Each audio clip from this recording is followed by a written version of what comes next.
இந்த செய்தியை உங்களுக்காக வழங்குவது யூரோ குரூப் மலேசியா.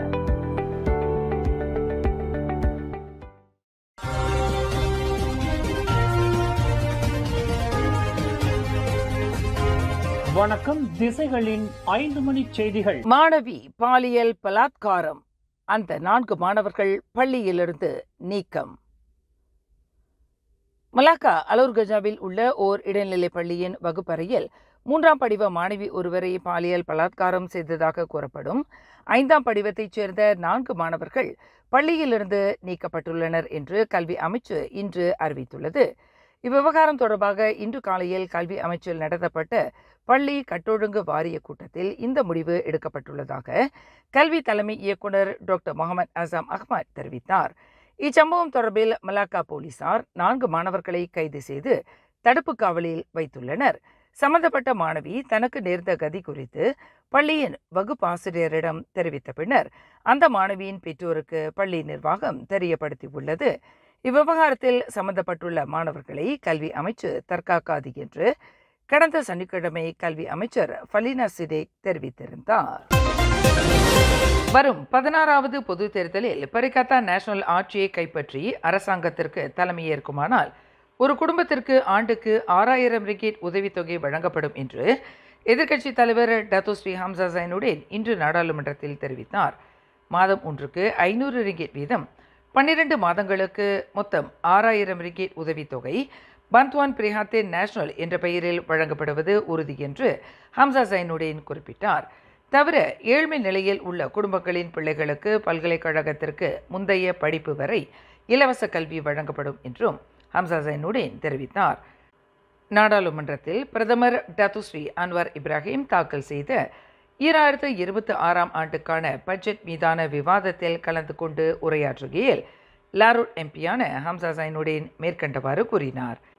கடந்த 2020ஆம் ஆண்டு முதல் 2021ஆம் ஆண்டு ஆகஸ்ட் மாதம் வரை பரிகத்தா நேஷனல் நாட்டின் அரசாங்கத்திற்கு தலைமையேற்றிருந்த போது அறிமுகப்படுத்திய பந்த்வான் பிரிஹாத்தே நேஷனல் நிதி உதவி திட்டம் மீண்டும் மக்களுக்கு அமல்படுத்தப்படும் என்பதுடன் அவர்களை சிரமங்களிலிருந்து மீட்டெடுக்கும் என்று பரிகத்தா நேஷனல் துணைத் தலைவருமான ஹம்சா ஜைனுடீன் நாடாளுமன்றத்தில் தெரிவித்தார்.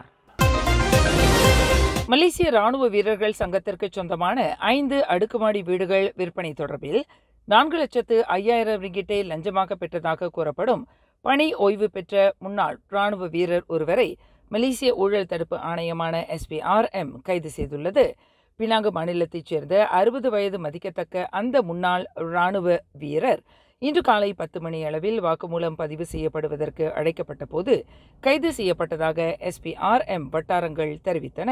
சங்கத்திற்கு சொந்தமான அந்த 5 அடுக்குமாடி வீடுகளையும் சந்தை விலையை விட மிக குறைந்த விலைக்கு விற்பனை செய்து அந்த வீடுகளை வாங்கிய நிறுவனத்திடமிருந்து 4,05,000 ரிங்கிட்டை லஞ்சமாக பெற்றதாக சந்தேகிக்கப்படுகிறது.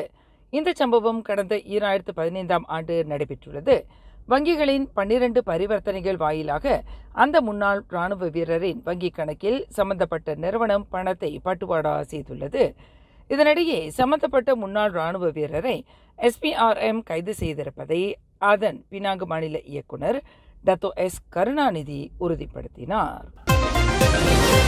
பத்துமலை ஸ்ரீ சுப்பிரமணியர் ஆலயத்தில் நேற்று மாலை P40 குடும்பங்களைச் சேர்ந்த தமிழ் பள்ளி மாணவர்களுக்காக சிறப்பு தீபாவளி கொண்டாட்ட நிகழ்வு DSK குடும்பத்தின் நிறுவனர் டத்தோ ந சிவகுமார் தலைமையில் சிறப்பாக நடைபெற்றது. பின்தங்கிய மாணவர்களுக்கு சமூக அக்கறையுடன் தீபாவளி மகிழ்ச்சியை பகிர்ந்தளிக்கும் நோக்கில் இந்நிகழ்ச்சி ஏற்பாடு செய்யப்பட்டது. இந்நிகழ்வில் Pathumalai, Taman Malawati RRI, FNM Ampang, Kampung Pandan, PJS 1, Thambusamy Pillai ஆகிய 8 பள்ளிகளைச் சேர்ந்த சுமார் 500 மாணவர்கள் கலந்து கொண்டனர். நேற்று பிற்பகல் 3 மணி அளவில் பத்துமலை பில்பாட் பகுதியில் திரண்ட மாணவர்கள் வீலா குகை, ராமாயண குகை மற்றும் இந்திய கலாச்சார மையம் ஆகியவற்றுக்கு கலாச்சார சுற்றுப்பயணம் மேற்கொண்டனர். அதன் பின்னர் மண்டபத்தில் அமைக்கப்பட்டிருந்த escape room, jungle combo, rodeo bull ride, face and body painting மற்றும் மாயாஜால நிகழ்ச்சிகளையும் கண்டுகளித்தனர். மாலை 6 மணி அளவில் உணவு மற்றும் பரிசு வழங்குதல் நிகழ்ச்சியும் நடைபெற்றது. பின்னர் செய்தியாளர்களிடம் பேசிய டத்தோ ந சிவகுமார், மாணவர்களின் முகத்தில் சிரிப்பு மலர்வதே எங்களின் வெற்றி. தீபாவளி என்பது ஒளியின் பண்டிகை மட்டுமல்ல, இதயங்களை ஒளியூட்டும் தருணமுமாகும் என்று தெரிவித்தார். முஸ்லிம் மாமணிப்பு தேவஸ்தானத்தை ஆளுநரோடு பிள்ளைகள் எல்லாத்தையும் சொல்லி, அதாவது தமிழ் ஸ்கூல் B40 கேட்டகரி கிட்ட 9 ஸ்கூலை நாங்கள் தொடர்பு பண்ணிட்டோம். அதில் மொத்தம் 500 பிள்ளைகள் இருக்காங்க. அந்த 500 பிள்ளைங்களுக்கு தீபாவளி நாள் நல்ல நாளாக சொல்லிட்டு அவங்க முகத்தில் நல்ல சிரிப்பு வரணும், நல்ல எண்ணத்தில் இது இந்த முத்துமலை தேவன் நல்ல ஒரு கேட்ஸு கையில் போட்டு சாப்பாடும் சொல்லி பட்டு தீபாவளி நல்ல விழாவாக. வரும் காலங்களில் இதுபோன்ற முயற்சிகள் அதிகமாக மேற்கொள்ளப்படும் என்று சிவகுமார் கூறினார். DSK சமூக நல அமைப்பின் அனைத்து முயற்சிகளுக்கும் ஸ்ரீ மகா மாரியம்மன் தேவஸ்தானமும் அதன் தலைவர் தாம்ஸ்ரீ நடராஜாவும் முழு ஆதரவு வழங்கி வருகின்றனர். இவ்வேளையில் தாம்ஸ்ரீ நடராஜாவுக்கு எங்களது நன்றியை தெரிவித்துக் கொள்கிறோம் என்று டத்தோ சிவகுமார் கூறினார். தாம் நாடாளுமன்ற உறுப்பினராக தேர்வு செய்யப்பட்டது, பிரதமராக நியமனம் செய்யப்பட்டது செல்லுபடியாகாது என்று கூறி தமக்கு எதிராக வழக்கறிஞர் P. வேதமூர்த்தி தொடுத்துள்ள வழக்கு மனுவை தள்ளுபடி செய்ய கோரி பிரதமர் டத்தோஸ்ரீ அன்வர் இப்ராஹிம் கோலாலம்பூர் உயர் நீதிமன்றத்தில் வழக்கு மனு ஒன்றை தாக்கல் செய்துள்ளார். கடந்த அக்டோபர் 10ஆம் தேதி டேனியல் N. வாங் என்ற வழக்கறிஞர் நிறுவனம் மூலம் அன்வார் இந்த வழக்கு மனுவை தாக்கல் செய்துள்ளார். மலேசிய மக்கள் முன்னேற்ற கட்சியின் தலைவருமான வேதமூர்த்தியின் இந்த வழக்கு மனுவானது கடந்த 2022ஆம் ஆண்டு நடைபெற்ற பொது தேர்தலில் தம்பூர் நாடாளுமன்ற தொகுதியின் தேர்தல் முடிவை நேரடியாக கேள்வி எழுப்புவது போல் உள்ளது என்பதால் அந்த மனு ரத்து செய்யப்பட வேண்டும் என்று அன்வார் தனது வழக்கு மனுவில் வாதிட்டுள்ளார். கூட்டரசு அரசியலமைப்பு சட்டத்தின் கீழ் ஒரு தொகுதியின் தேர்தல் முடிவை கேள்வி எழுப்புவதாக இருந்தால் அது தேர்தல் பெட்டிஷன் வழக்கு மனு வாயிலாக மேற்கொள்ள முடியுமே தவிர தனிப்பட்ட முறையில் அது குறித்து கேள்வி எழுப்பவோ வாதிடவோ முடியாது என்று அன்வார் தமது வாத தொகுப்பில் தெரிவித்துள்ளார்.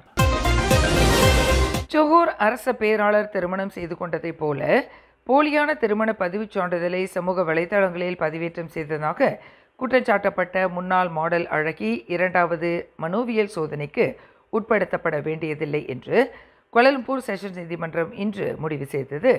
43 வயது பிரசன்னா ஏவ்ரில் சொலுண்டா என்ற அந்த முன்னாள் அழகி பேரா உலுக்கிந்தா தஞ்சோங் ரம்புத்தான் பஹக்யா மனநல மருத்துவமனைக்கு உட்படுத்தப்பட்டு அந்த மருத்துவமனை வழங்கிய சான்றிதழை அடிப்படையாக கொண்டு அந்த பெண் 2வது மனநல சோதனைக்கு உட்படுத்த வேண்டியதில்லை என்று நீதிபதி சுஹைலா ஹாரூன் தெரிவித்தார். அந்த முன்னாள் அழகி நீதிமன்ற விசாரணையை எதிர்கொள்ளும் அளவிற்கு நல்லதொரு மனநிலையில் உள்ளார். அவருக்கு இனி மனநல பரிசோதனை தேவையில்லை என்று மருத்துவமனை தெரிவித்திருப்பதை நீதிபதி சுட்டிக்காட்டினார். அதன் அடிப்படையில் வரும் டிசம்பர் 3ஆம் தேதி முதல் 5ஆம் தேதி வரை இவ்வழக்கு விசாரணைக்கு வருகிறது என்று நீதிபதி அறிவித்தார்.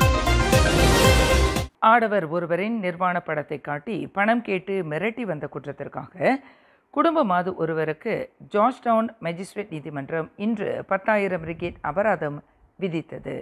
6 குழந்தைகளுக்கு தாயான 33 வயது நூர் ஹுஸ்னா நூர் பஹாருடீன் இன்று அந்த மாது தனக்கு எதிரான குற்றத்தை ஒப்புக்கொண்டதை தொடர்ந்து மேஜிஸ்ட்ரேட் நட்ராத்தோ முகமது சைடி இந்த அபராத தொகையை விதித்தார்.